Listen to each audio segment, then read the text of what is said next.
ஒரு விஷயத்துல மேதையா மாறுவதற்கு நீங்கள் பிறக்கும் போதே திறமையோடு பிறந்திருக்க வேண்டும் என்ற தேவையில்லை. இதற்கு முன்பு இருக்கும் மேதைகளின் வழியை பின்தொடர்ந்தாலே போதும். மக்கள் பலரும் டாவின்சி, மோசட் போன்ற மேதைகள் செய்த பிரம்மாண்டமான சாதனைகள் எல்லாமே அவங்க பிறக்கும் போதே இருந்த திறமை மற்றும் மேதை அறிவால் தான் நடந்துக்குதுன்னு நினைக்கிறாங்க. ஆனா அது உண்மை இல்ல. சொல்ல போனா ஒருவர் ஒரு கலை அல்லது துறையில மேதையா இருக்கிறதுக்கும் அவங்க பிறக்கும் போதே இருக்கும் திறமைக்கும் எந்த விதமான இயற்கையான தொடர்பும் கிடையாது. ஒரு ஆய்வுல கண்டுபிடிக்கப்பட்டது போல பல குழந்தைகள் சின்ன வயதுல தங்களுக்கு இருக்கிற சிறப்பான திறமைகளை வெளியில காண்பித்தாலும் வெகு சிலர் மட்டுமே கவனிக்கும் வகையிலான சாதனைகளை செய்யறாங்க. இன்னொரு பக்கம் பள்ளி பருவத்துல சின்ன அளவுல புத்திசாலித்தனத்தை காண்பித்த பலர் திறமை வாய்ந்த குழந்தைகளா இருந்தவங்களை விட பின்னால ரொம்பவே சிறப்பா இருக்காங்க. உதாரணத்துக்கு சார்லஸ் டார்வினோட உறவினரை எடுத்துக்கலாம். அவருடைய பெயர் சர் பிரான்சிஸ் கால்டன். சின்ன வயதா இருக்கும்போது டார்வின் எந்த விதமான சிறப்பான திறமையையும் வெளிப்படுத்தல. ஆனா கால்டன் நல்ல புத்தி கூர்மையோட இருந்தாரு. அவருடைய ஐக்கியூ அதிகமா இருந்தது. அவரை ஒரு குழந்தை பருவ மேதைன்னு எல்லாருமே நினைச்சாங்க. இருந்தாலும் இன்னைக்கு சார்லஸ் டார்வின் தான் மிக திறமையான விஞ்ஞானியா பார்க்கப்படுறாரு. இந்த நூற்றாண்டின் மிக புத்திசாலியான மனிதரா மதிக்கப்படுறாரு. ஒருவரை மேதை நிலையில இருக்காருன்னு சொல்ல அவர் பிறக்கும் போதே திறமையோட பிறந்தாரா அல்லது சாதாரணமா இருந்தாரா என்பது சார்ந்தது இல்லைன்னு இப்போ நாம தெளிவா சொல்ல முடியுது. அப்படின்னா பிறப்பிலேயே மேதையா பிறந்த மனிதரும் சாதாரணமா வளர்ந்த ஒரு மனிதரும் மேதை நிலைய அடையறதுக்கு என்னென்ன விஷயங்களை செய்யணும்? இதற்கான பதில இப்ப சொல்ல போற. அப்படி ஒரு நிலையை அடைய அவங்க இதுக்கு முன்பு வரலாற்றுல இருந்த மேதைகள் என்னவெல்லாம் செய்தாங்களோ அத பின்தொடர வேண்டியதுதான். இதற்கு முன்பு இருந்தவங்க எல்லாருமே தங்களுக்கான துறைய கண்டுபிடிச்சாங்க. ஏதோ ஒரு வகையில அந்த துறை சார்ந்த மனிதர்களுக்கு அசிஸ்டன்ட் வேலை பார்த்தாங்க. தங்களுடைய படைப்பாற்றலையும் திறந்த சிந்தனையையும் வளர்த்துக்கிட்டாங்க. அதன் பிறகு மேதை என்ற நிலையை போய் அடைஞ்சாங்க. எடிசன், மோசட், ஐன்ஸ்டீன் போன்ற வரலாற்றில் அதிகமா கொண்டாடப்பட்ட பல மேதைகள் தங்களுக்கான வெற்றி பாதைய ஒரே மாதிரி தான் அமைச்சிருக்காங்க, பின்பற்றியும் இருக்காங்க. நவீன கால மேதைகளும் இதே பாதைகளை தான் தொடர்ந்து இருந்திருக்காங்க. உதாரணத்துக்கு தொழில்முறை குத்துச்சண்டை வீரரான ஃப்ரெடி ரோச் பல ஆண்டுகளாக ஒரு குத்துச்சண்டை வீரர் ஆகணும்னு அப்படின்னு கனவு கண்டாரு. சிறந்த பயிற்சியாளர்களில் ஒருவரான எடி ஃபட்ச் கிட்ட பயிற்சி எடுத்துக்கிட்டாரு. பிறகு தனக்கே உரித்தான வகையில ஒரு ஸ்டைல உருவாக்கிக்கிட்டாரு. இப்போ இவரின் தலைமுறையில இருந்த சிறந்த குத்துச்சண்டை பயிற்சியாளர்கள்ல ஒருவரா ரோச்சை சமூகம் பாக்குது. ஒரு மேதையாக உருவாக்குறதுக்கு உங்களுக்கு பிறப்பிலேயே சில திறமைகள் இருக்கணும்னு அவசியம் இல்ல. நீங்க சின்ன வயசுலயே திறமையை காண்பிக்க வேண்டாம். அதிகமான ஐக்கியூ இருக்கணும்னு அவசியம் இல்ல. உங்களுக்கான துறைய கண்டுபிடிங்க. இதுக்கு முன்னாடி இருந்த மேதைகள் என்ன செஞ்சாங்களோ அதே வழியில போங்க. எபிசோட் 1. வாழ்க்கையில நாம சாதிக்கணும்னு நினைக்கிற துறைய நோக்கி நம்ம கொண்டு செல்ல நமக்குள்ளேயே ஒரு குரல் எப்போதும் இயங்கிக்கிட்டுதான் இருக்கு. ஏதோ ஒரு துறை அல்லது வேலை என்பது உங்களுக்காகவே செய்யப்பட்டிருக்குன்னு எப்போதாவது உணர்ந்திருக்கீங்களா? அந்த பாதையில வேலை பார்க்கறது என்பது உங்களுக்கு விதி என்று நினைச்சிருக்கீங்களா? அந்த உணர்வை நீங்க கண்டிப்பா நம்பணும். நாம ஒவ்வொருத்தருமே தனித்துவமானவங்க தான், ஒரிஜினலான மனிதர்கள். நம்முடைய உடம்புல இருக்கிற டிஎன்ஏ உடைய கணக்கில் இல்லாத சாத்தியக்கூறுகளின் காரணமா ஒவ்வொருத்தருமே ஒவ்வொரு உருவத்தோடு இருக்கும். பனித்துளிய மாதிரியே மனிதர்கள் இருவர்கள் கூட கண்டிப்பா ஒரே மாதிரி இருக்கிறது இல்லதான். அப்படின்னா மனிதர்கள் எல்லாருமே ஏன் நம்முடைய தனித்துவத்தோடு நடந்துக்கிறது இல்ல? இந்த சமூகம் நாம எப்போதுமே குறிப்பிட்ட வகையில தான் இருக்கணும்னு கொடுக்கிற கடினமான அழுத்தத்தால நம்முடைய தனித்துவத்தை அப்படியே அடக்கிக்கிறோம். இப்படி செய்வதன் மூலமா நாம பிரச்சனைகளில் இருந்து தப்பிச்சுக்கலாம்னு நினைக்கிறோம். இது போல மக்களோட மக்கள் தலைமறைவா இருக்கிறதுல நமக்கு சில நன்மைகள் இருக்கதான் செய்யுது. என்றாலும் நமக்குள்ள இருக்கிற குரலை தேடி பிடிக்க தனிநபர் என்ற முறையில நம்ம கிட்ட இருக்கிற தனித்துவம் தான் உதவி செய்யுது.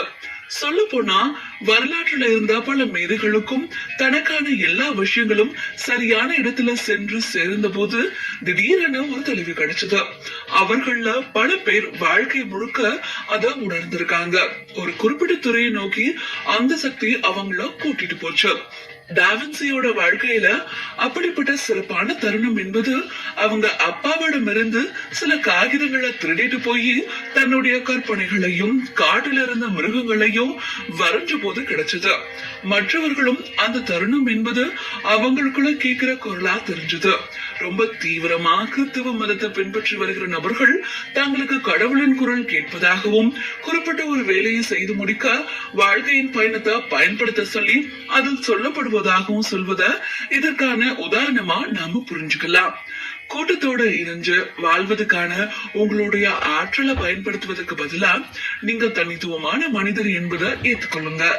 உங்களுக்குள்ள இருக்கிற குரல் சொல்வதை கேட்டு அதை பின்தொடர்வதன் மூலமாக உங்கள் வாழ்க்கையின் தேடல் என்ற விஷயத்த நோக்கி போக முடியும் என்பதை புரிஞ்சுக்கோங்க. அடுத்ததா நாம நமக்குள்ள இருந்து கேட்கிற குரலை எப்படி கண்டுபிடிக்கிறதுன்னு தெரிஞ்சுக்கலாம்.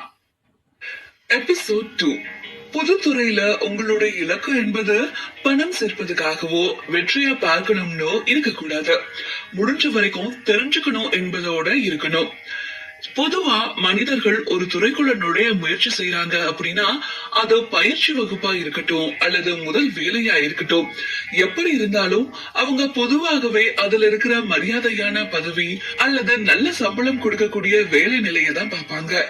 ஆனா இதையும் தாண்டி பல முக்கியமான பரிசுகள் இருக்கு.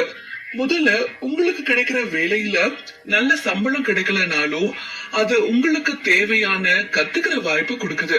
அப்படின்னா அது கண்டிப்பா செய்ய தகுதியான வேலைதான். பின்னால உங்களுக்கான இன்னும் கூடுதல் மரியாதை மற்றும் நல்ல சம்பளம் கொடுக்கக்கூடிய பதவிகள் கண்டிப்பா அமையும். அது மட்டும் இல்லாம நல்ல சம்பளம் கிடைக்காத ஒரு வேலையில ஆரம்ப கட்டத்திலேயே நீங்க பெற அனுபவங்கள், வேலை செய்வதற்கான கூடுதல் அறிவு போன்றவற்றை எல்லாம் பின்னால கண்டிப்பா உங்களுக்கு உதவியாதான் அமையும். நாம மறுபடியும் குத்துச்சண்டை வீரரான ஃப்ரெடி ரோச் வாழ்க்கைய இங்க எடுத்துக்கலாம். ஒரு குத்துச்சண்டை நிலையத்துல இருந்த சம்பளம் இல்லாத வேலையை எடுத்து செய்ய அவர் முன் வந்தாரு. தன்னுடைய தொழிலுக்கு தேவையான சில திறன்களை வளர்த்துக்க அவர் அந்த நேரத்தை பயன்படுத்திக்கிட்டாரு. கடைசியில அவருடைய முடிவு அவருக்கு பெரிய நல்ல விஷயத்த செஞ்சது. வாழ்க்கையோட ஆரம்ப கட்டத்துல சம்பளம் கொடுக்கக்கூடிய ஒரு வேலைய எடுத்து ரோச் செய்திருந்தா என்னவெல்லாம் சம்பாதிப்பாரோ அதை விட பல மடங்கு பணத்தை இது கொடுத்தது. இது போல பல மேதைகள் இதே மாதிரியான முடிவை எடுத்திருக்காங்க. உதாரணத்துக்கு டார்வின் மருத்துவ கல்லூரி வாய்ப்பு, தேவாலயத்துல கிடைச்ச நல்ல சம்பளத்துடன் கூடிய வேலை ரெண்டையுமே நிராகரிச்சாரு. அதுக்கு பதிலா HMS பீகிள் கப்பல்ல இயற்கை ஆராய்ச்சியாளரா சம்பளம் இல்லாத வேலையை செய்ய அனுமதிக்கும்படி அப்பா கிட்ட பேசி சம்மதம் வாங்கினாரு. அங்க போறது மூலமா அவரால பல வித்தியாசமான செடிகள் மற்றும் விலங்குகள் குறித்து படிக்க முடியும். இந்த பயணத்துல அவர் கவனித்த பல விஷயங்களும் பரிணாம வளர்ச்சி குறித்த அவருடைய கோட்பாட்டுக்கு பெரிய உதவியா இருந்தது. இல்லனா பெஞ்சமின் பிராங்க்லின் வாழ்க்கையை எடுத்துக்கோங்க. அவரின் தந்தை வச்சிருந்த மெழுகுவர்த்தி தயாரிக்கிற வியாபாரத்தை கையில எடுத்து பார்க்காம அச்சடிக்கிற தொழிலுக்குள்ள போனாரு. இந்த முடிவால அவர் பல காலத்துக்கும் சம்பளம் இல்லாத உதவியாளரா வேலை செய்ய வேண்டிய தேவை இருந்தது. அதனால பொருளாதார நெருக்கடியும் பார்த்தாரு. ஆனா இந்த விஷயத்துல செய்வதன் மூலமா அச்சடிக்க வசதியா எப்படி எழுத்துக்களை முறையா கோக்கணும்னு அவர் கத்துக்கிட்டாரு. பின்னால அது அவருக்கு பெரிய உதவியா அமைஞ்சது. அதனால நீங்க ஒரு இன்டர்ன்ஷிப் தேடுறீங்க அல்லது முதல் வேலை தேடுறீங்க அப்படின்னா மரியாதை அல்லது பணம் என்ற விஷயத்திலேயே அப்படியே சிக்கி இருக்காதீங்க. அதுக்கு பதிலா நீங்க இன்னும் கூடுதலா கத்துக்கவும் உங்களோட திறனை வளர்த்துக்கவும் உதவக்கூடிய வாய்ப்புகள் ஏதாவது இருக்கான்னு தேடுங்க. வருங்காலத்துல உங்களுக்கு சிறப்பான பொருளாதார நிலையை கொடுக்கக்கூடிய வேலைகளை நோக்கி அழைத்து செல்லும் முதல் கட்ட வேலைகளா இவைதான் இருக்கும். எபிசோட் 3. ஒரு திறனை கத்துக்கிறதுக்கான சிறந்த வழி என்பது ஒரு குருவின் வழிகாட்டுதல் தான். புது விஷயத்த கத்துக்கிறது என்பது எப்போதுமே சுலபம் கிடையாது. ஆனா இந்த கத்துக்கிற செயல்பாட்டை உங்களால கொஞ்சம் சுலபமானதா மாத்திக்க முடியும். நாமளே ஒரு விஷயத்தை கத்துக்க முயற்சி செய்யறோம் என்னும் போது தடுத்து இருக்க வாய்ப்புள்ள தவறுகளை செய்வோம். அந்த விஷயத்தை எப்படி சரியா செய்யணும்னு தேடி நேரத்தை விரையும் செய்வோம். அதனால நமக்கு கடைசியில என்ன கிடைக்கும்? நம்முடைய நேரமும் ஆற்றலும் வீணானதுதான் மிச்சம். உங்களுக்கு இந்த கட்டத்துல தேவைப்படுவது ஒரு வழிகாட்டி அல்லது குரு. உங்களுக்கு வழிகாட்டி கொண்டு போக உங்களுடைய நேரத்தையும் ஆற்றலையும் புத்திசாலித்தனமா செலவு செய்ய சொல்லிக் கொடுக்க ஒருத்தர் தேவை. உதாரணத்துக்கு ஒரு புது வேலையை தொடங்கி அந்த அலுவலக சூழ்நிலைய தானே புகுந்து கத்துக்கிட்டு வெளியில வருவது எவ்வளவு கடினமா இருக்கணும்னு கொஞ்சம் யோசிச்சு பாருங்க. முறையான வழிகாட்டுதல் இல்லைன்னா புதிதா சேர்ந்த நபர்களுக்கு அங்க இருக்கிற விஷயங்களையும் கத்துக்கவும் வேலையை எப்படி துரிதமா செஞ்சு முடிக்கணும்னு புரிஞ்சுக்கவும் ரொம்ப நேரம் தேவைப்பட்டிருக்கும். நீங்க புதுசா ஒரு நாட்டுக்கு போய் அங்க இருக்கிற ரயில் நிலையத்தை கண்டுபிடிக்கிற மாதிரி தான் இதுவும். ரயில் நிலையத்தை கண்டுபிடிக்கிற வரைக்கும் நீங்களும் இதுவரைக்கும் தெரியாத விதிகள் எல்லாம் சுத்தி சுத்தி தேடிக்கிட்டே இருக்கலாம் தான். இருந்தாலும் உள்ளூர் ஆட்கள் கிட்ட கேக்குறது மூலமா உங்களுக்கான நேரத்தையும் ஆற்றலையும் நீங்க மிச்சம் செஞ்சுக்க முடியும். ஒரு வழிகாட்டி அல்லது குருவை கொண்டு செயல்படுவதால நீங்க மட்டுமே பயன்பெறுவதில்ல, பொதுவா குருவுக்கு உதவியாளருக்கும் இடையில ஒரு நல்ல நட்பு உண்டாகும். அது அவங்க 2 பேருக்குமே நன்மையை தருகிற வகையில தான் அமையும். இதுக்கான காரணத்தை நான் சொல்றேன். முதல்ல அந்த குரு தன்னிடம் பயிற்சிக்காக வருபவரை தன்னுடைய இளமை காலத்து உருவமாக தான் பாப்பாரு. அதனால உங்களுடைய வருகாலத்தின் மீது அவருக்கு ஆர்வமும் இருக்கும், முனைப்பும் இருக்கும். 2வதா பயிற்சி பெறுபவர் குருவின் மீது அதீத மதிப்போடு இருக்கிறதுனால அவர் சொல்ற விஷயங்களை ரொம்பவே கவனிச்சு கேட்பாங்க. அவங்க சொல்ற முக்கிய கருத்துக்கள் எல்லாம் அப்படியே உள்வாங்கிப்பாங்க. இருந்தாலும் பயிற்சி எடுத்துக்கிற நபர் என்ற முறையில உங்களுடைய முன்னேற்றம் என்பது உங்க குருவின் சிந்தனையில இருக்கிற அளவீடுகளின் அளவுதான் இருக்கணும்னு எந்த விதமான தேவையும் இல்ல. பல பிரபலமான குருக்களின் மாணவர்கள் அவங்களையும் மிஞ்சும் வகையில செயல்பட்டிருப்பத நாம வரலாற்றுல பார்க்க முடியுது. உதாரணத்துக்கு மன்னர் அலெக்சாண்டர் எடுத்துக்கோங்க. தன்னுடைய நாட்டுல எப்படி ஆட்சி செய்ய வேண்டும் என்பதை பத்தி சிறந்த தத்துவவாதியான அரிஸ்டாட்டில் கிட்ட அவர் கத்துக்கிட்டாரு. பின்னால அதில் சில விஷயங்களை சூழ்நிலைக்கு ஏத்த மாதிரி மாத்தி அமைஞ்சது. தன்னுடைய அனுபவங்களை அடிப்படையா கொண்ட சில விஷயங்கள் அமல்படுத்தவும் செஞ்சாரு. பல பிரபலமான மாணவர்கள் மற்றும் பயிற்சி பெறுபவர்களை போலவே நீங்களும் தன்னுடைய வழிகளை சேர்த்து கத்துக் கொடுக்கறதுக்கு ஒரு குருவை தேட வேணும். ஆனா மறந்துடாதீங்க, உங்களுடைய இலக்கு என்பது உங்க குருவை மிஞ்சுவதுதான். அடுத்ததா பயிற்சி வகுப்புகள்ல இருக்கும்போது எப்படி உங்களுக்கான தனித்துவமான வழியில முன்னோக்கி செல்வதற்கான பாதைய நீங்களே கண்டுபிடிக்கிறதுன்னு தெரிஞ்சுக்கலாம்.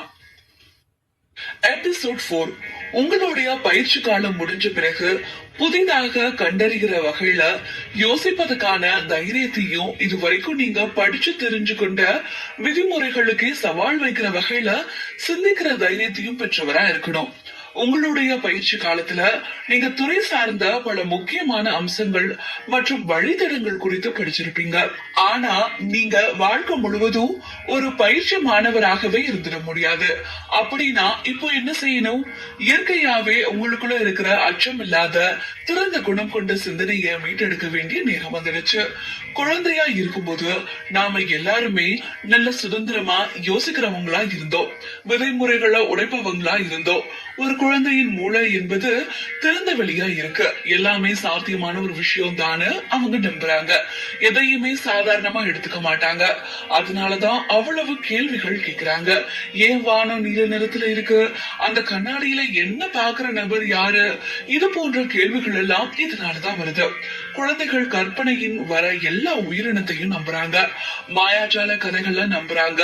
எந்த விதமான முயற்சியும் இல்லாம அவங்களால கற்பனை செய்ய முடியுது. தான் கற்பனை செய்யறது உண்மைன்னு அவங்களால நம்ப முடியுது. இது போன்ற ஒரு திறந்த மனது புரியாத விஷயங்களை குறித்து கேள்வி எழுப்புறதுல இருக்கிற அச்சமின்மை, இது எல்லாம் தான் மனிதர்களுடைய இயற்கையான நிலை. உதாரணத்துக்கு நாம ஒரு வெளிநாட்டுக்கு போறோம். அங்க இதுவரைக்கும் பழகி வந்த விஷயங்கள் எல்லாம் பயன்படுத்த செயல்படுத்த முடியாது என்ற நிலை வரும்போது நாம திறந்த மனமோ சிந்தனையும் கொண்ட நபர்களா மாறுவோம்.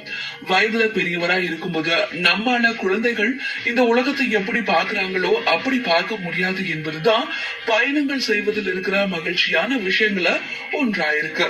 இந்த சுதந்திரம், விதிகளை உடைக்கின்ற தைரியம், மிக குறைவான எதிர்பார்ப்பு போன்ற குணங்கள் தான் பயிற்சி காலத்தை முடிச்ச பிறகு உங்ககிட்ட இருக்க வேண்டிய குணங்கள். உங்களுடைய துறையில வளர இதுதான் ஊந்து சக்தியா இருக்கும். உங்களுடைய தனித்துவமான வழியில நீங்களும் ஒரு மேதையாக இது உதவும். வரலாற்றை புரட்டி பார்க்கும்போது பல மேதைகள் நல்ல படைப்பாற்றலோடு யோசிச்சு தங்களுக்கே உரித்தான வகையில ஏதோ ஒரு விஷயத்த செஞ்சு முடிச்சிருக்காங்கன்னு நம்மளால பார்க்க முடியுது. உதாரணத்துக்கு, ஏற்கனவே பல காலமா வாசிக்கப்பட்ட பாடல்களையே கேட்டு கேட்டு அழுத்து போன மோசட் புதிய இசையை வடிவமைக்கிற வேலையில இறங்கினாரு. ஏற்கனவே தெரிந்து வச்சிருந்த சில ஸ்டைல்களை இணைச்சாரு. தன்னுடைய சொந்த சற்று வித்தியாசமான சில விஷயங்களையும் அதுக்குள்ள புகுத்தினாரு. இதனுடைய விளைவு அவருடைய இசை அவ்வளவு புதிதாகவும் சிறப்பானதாகவும் இருந்தது கேட்டு பார்வையாளர்கள் எல்லாமே ஆச்சரியம் அடைஞ்சாங்க. அதனால உங்களுடைய காலகட்டத்துல இருக்கிற சில விதிமுறைகளுக்கு சவால் விடும் வகையில தைரியமாகவும் புது வழிகளை யோசிங்க. அப்படி நீங்க செய்யலன்னா திருப்தி அளிக்காத ஒரு வாழ்க்கை சுழற்சியில சிக்கி இருக்கிறத ஒரு நாள் கண்டிப்பா உணர்வீங்க. எபிசோட் 5. உங்களுடைய மூளைய இன்னும் விரிவாக்கி பயிற்சி கொடுப்பதன் மூலமா பல புதிய மற்றும் கிரியேட்டிவான முறையில நீங்க பிரச்சனைகளுக்கு தீர்வு கண்டுபிடிக்க முடியும். உண்மையான கிரியேட்டிவான வழியில பிரச்சனைகளுக்கான தீர்வை கண்டுபிடிக்க வேண்டும் என்ற ஆசை யாருக்குதான் இல்ல? இப்படிப்பட்ட திறனை நீங்க பயிற்சி கொடுத்து மேம்படுத்திக்க முடியும். முதல்ல நாம மூளைக்கு இருக்கக்கூடிய கட்டுப்பாடுகளை தளர்த்தி விரிவாக்கணும். ஏன்னா ரொம்ப குறுகிய பார்வையோடைய பார்க்கிற பழக்கம் நம்ம கிட்ட இருக்கு. மனிதர்கள் ரொம்ப வேகமாகவே பழக்க வழக்கங்களுக்கு சொந்தமான உயிரினங்கள்லாம் மாறிடுறாங்க. எந்த விதமான பிரதிபலிப்புமே இல்லாம செய்த விஷயத்த மீண்டும் மீண்டும் ஒழுக்கத்தோட செய்யறாங்க. ஒரு குறிப்பிட்ட விஷயம் குறிப்பிட்ட முறையில செஞ்சா சரியாகும்னு ஒரு முறை நிரூபிக்க முடிஞ்சுட்டா அதே மாதிரி சூழ்நிலை வரும்போதெல்லாம் எந்த விதமான கேள்வியும் இல்லாம நாம அதே முறையை தான் பயன்படுத்துறோம். இந்த பிரச்சனையை சரி செய்ய சிறந்த வழி இதுதானா என்ற கேள்விய நாம கேட்கறதே இல்ல. அதே மாதிரி நம்ம கலாச்சாரம், நம்பி இருக்கிற தரம் மற்றும் பழக்கம் ஆகியவை எல்லாமே சில வேகமான செயல்பாட்டிற்கு ஏற்ற வகையிலான பேச்சுவார்த்தைகள் தேவைப்படக்கூடிய விஷயங்களாகவும் இருக்கலாம். ஆனா நம்முடைய படைப்பாற்றல் மற்றும் புதுசா யோசிக்கிற திறனை பாதிக்கக்கூடிய தீவிரமான விஷயத்த செய்யற அளவுக்கு செய்து முடிக்கலாம். உதாரணத்துக்கு, ஒரு விஷயத்த வேகமா இதுதான்னு தெரிஞ்சுக்க நாம ரெட்ட வேறுபாடு முறையை பயன்படுத்துவோம். ஆண், பெண், உடல், மூளை, கதை, உண்மை, இப்படிப்பட்ட பிரிவுகளை இதுல நாம சொல்ல முடியும். இவையெல்லாம் நாம தொடர்ந்து பயன்படுத்தியே பழகிட்டதால இதற்கிடையில இருக்கிற நுணுக்கங்கள் கூட அப்பப்போ உணர்வற்றதா மாறிடுது. நம்முடைய மூளையில இருக்கிற படைப்பாற்றல் தொடர்பான சிந்தனைய மேம்படுத்த நம்ம மூளைக்கு புதுசா அந்த அளவிற்கு பொதுவான தொடர்புகள் இல்லாத விஷயங்களை ஒன்று சேர்த்து பாக்குற பயிற்சியை கொடுக்கணும். ஒருவரோட மூளைக்கு குறிப்பிட்ட துறையில 10,000 மணி நேரங்களுக்கு பயிற்சி அளிக்கப்பட்ட பிறகு அதனுடைய தரம் என்பது மாறியிருக்கு. இதற்கு முன்னால தொடர்பு இல்லாம இருந்த சில பகுதிகளை இணைச்சு புதிய தொடர்புகளை உருவாக்க முடிகின்ற திறன் அதனிடம் வந்திருக்குன்னு ஒரு ஆய்வுல கண்டறிஞ்சிருக்காங்க. இந்த திறன் கிடைக்கிறதால உங்களால அந்த துறையில இருக்கிற எந்த ஒரு பிரச்சனைக்கான தீர்வையும் வேகமாகவும் புதுசா பரந்த மனநிலையுடனும் பார்க்க முடியுது. ஒரு குறிப்பிட்ட விஷயத்த பிரச்சனையை தீர்த்து வைக்கிறதுக்கு ஒட்டுமொத்தமா வேற ஒரு விஷயம் பற்றி யோசிப்பது என்ற செயல்பாட்டை செய்வாங்க. அதை விளக்குவது மூலமா உங்களுக்கு இது எப்படி இயங்குதுன்னு சொல்ல முடியும். குளிச்சுட்டு இருக்கும் போதோ காலார நடந்துட்டு இருக்கும் போதோ திடீரென ஏதோ ஒரு விஷயத்த கண்டுபிடிச்சது அல்லது பிரச்சனைக்கான தீர்வு கண்டுபிடிச்ச நிலை உங்களுக்கு எப்போதாவது வந்திருக்கா? உதாரணத்துக்கு ஐன்ஸ்டைன் எடுத்துக்கோங்க. கோட்பாடு தொடர்பான சிக்கல்களை எதிர்கொள்ளும் போதெல்லாம் அவர் வயலின் கருவியை வாசிக்க தொடங்கிடுவாரு. இப்படி செய்வது தனக்கான தீர்வை நோக்கி அழைத்து போவதா அவர் சொல்லியிருக்காரு. அதனால சிலர் இயற்கையாகவே படைப்பாற்றலோடு பிறந்திருக்காங்க. சிலர் அப்படி இல்லைன்னு நீங்களே ஒரு முடிவுக்கு வந்து ஒதுங்கிடாதீங்க. உங்க மூளைக்கு கட்டுப்படுத்தவும் பயிற்சி கொடுக்கவும் உங்களால முடியும். இதுவரைக்கும் நீங்க கேட்டு தெரிஞ்சு கொண்ட விஷயங்களை பின்தொடர்ந்து மூலமா ஒரு நல்ல கிரியேட்டிவான திறந்த சிந்தனைகளோட இருக்கிற மூளைய உங்களாலும் வேகமாகவே அடைய முடியும். அடுத்ததா மேதை நிலை அப்படின்னா என்னன்னு நாம தெரிஞ்சுக்கலாம்.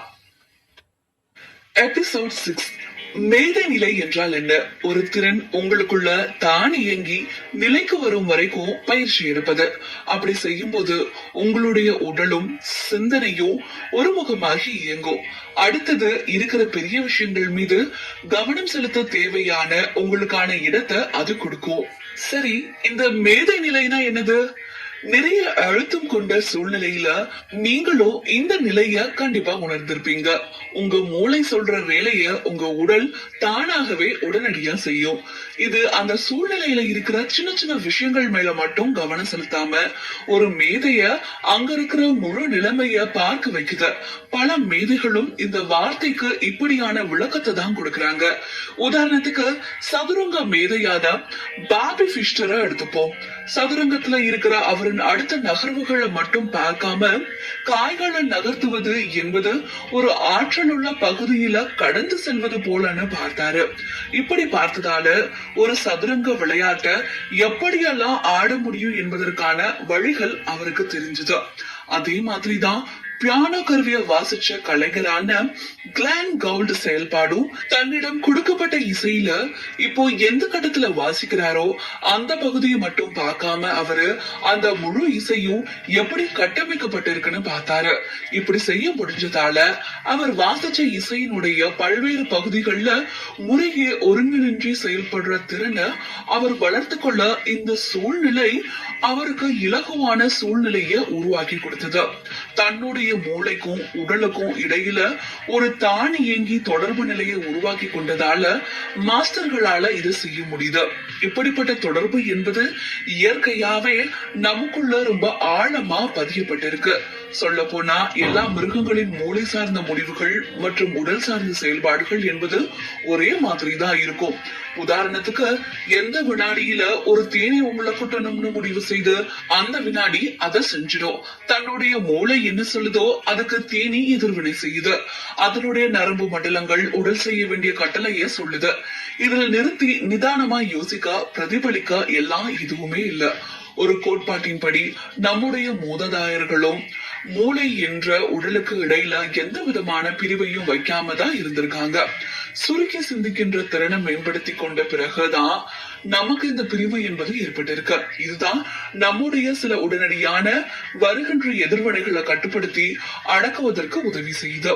உதாரணத்துக்கு அச்சுறுத்தலான ஒரு சூழ்நிலையை உணர்கிறோம். அப்படிங்கும் போது மனிதர்கள் தாக்குவது அல்லது ஓடுவது போன்ற விஷயங்களை செய்வதில்லை. பேசி அந்த பிரச்சனைய சுமூகமா மாற்ற முயற்சி செய்யறாங்க. ஆனா இந்த பிரிவினை இருக்கும் என்பதன் மூலமா நம்முடைய மூளை மற்றும் உடலுக்கு இடையில இருந்த எல்லா விதமான ஒற்றுமையும் அப்படியே தொலைஞ்சு போச்சுன்னு நாம புரிஞ்சுக்கணும். ஒரு மேதை என வகையில உங்களுடைய மூளை மற்றும் உடல் இரண்டுமே ஒன்றா மாறுது. வாழ்க்கையில புரிதல் மற்றும் திறன் ஆகியவற்றில ஒரு புதிய நிலையை அடைய இது உங்களுக்கு உதவும். நீங்க இப்போதான் உங்களுடைய ஒழுக்கத்தை அல்லது திறனை பயிற்சி செய்து வரீங்கன்னாலும் உங்களால அதனுடைய ஒட்டுமொத்த நன்மை என்பதை பார்க்க முடியும். உங்களுடைய துறையில பெரிய சாதனைகளை செய்ய இந்த அறிவை நீங்க பயன்படுத்திக்கவும் முடியும்.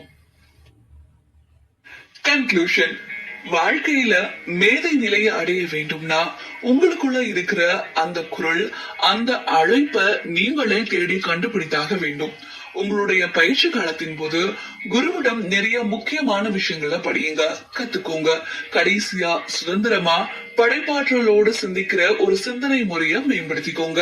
இதுவரை வரலாற்றுல நாம கேள்விப்பட்டிருக்கிற பல மேதைகளின் வாழ்க்கையை படிப்பதன் மூலமா இந்த விஷயத்த செஞ்சு முடிக்க தேவையான பல முக்கிய கருத்துக்கள் உங்களுக்கு கிடைக்கும்.